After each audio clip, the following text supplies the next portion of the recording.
No one likes suffering. We try to avoid it at all costs. This avoidance is seen through the existence of painkillers, recreational drug use, the mind-numbing effect of social media, and a host of other things we use to numb the pain that comes from living in a fall and sin-cursed world. A recently divorced wife turns to alcohol to numb the pain of separation, while a 16-year-old teenager turns to drugs to feel alive to reduce feelings of depression caused by the rejection of her peers. Despite this attempt to flee suffering, it still finds us. Why can't we hide from hurt? Why does the pain seem to grip our hearts and go with us? Why can't we escape from ourselves? Christians are not called to escape suffering, but to press into God through suffering. A couple of years ago, I wrote an article titled Faith Over Fear, in which I gave some background regarding my journey with my eye condition. It has been a constant in my life from birth. Just within the past month, I had another scare of a potential retinal detachment. And, if I am being completely honest, I did not respond as a Christian should respond. I gave in to fear, anxiety, and sleepless nights. I did not think of God as good, but became angry and asked, God, why would you do this to me? I envisioned and expected the worst. All is stable with my retinas, for which I am grateful. My deeper concern was that the trial revealed where my heart was really at.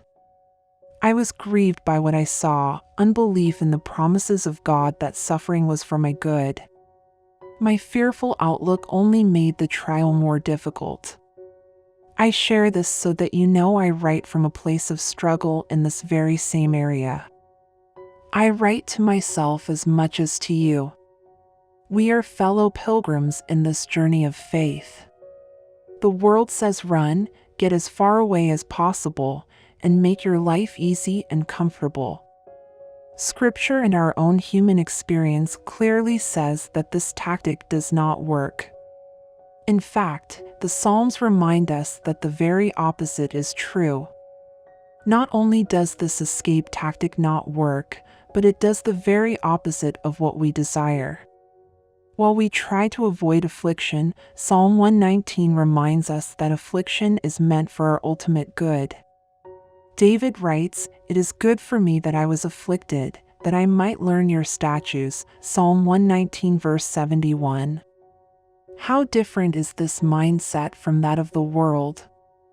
I am not saying that affliction should be chased and actively sought after. See Romans 12 verse 18.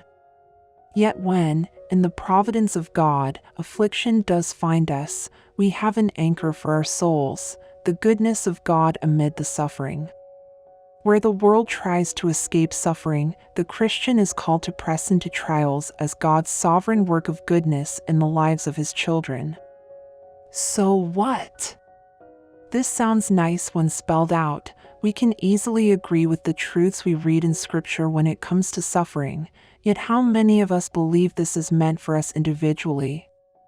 That there are real-world consequences and real-time effects for how we respond to suffering as believers? Are these tangible truths for us, or are they purely hypothetical? Take time to meditate on the goodness of God in your hardship, whether that be a divorce, medical issues, separation from family, or whatever the case may be. Pray through Psalm 119, take courage from the prayers of David, and delight in the law of God. And remember, this trial will not last forever. It is a vapor that is here then vanishes. This world will one day give way to an eternity with God with no tears, mourning, or pain.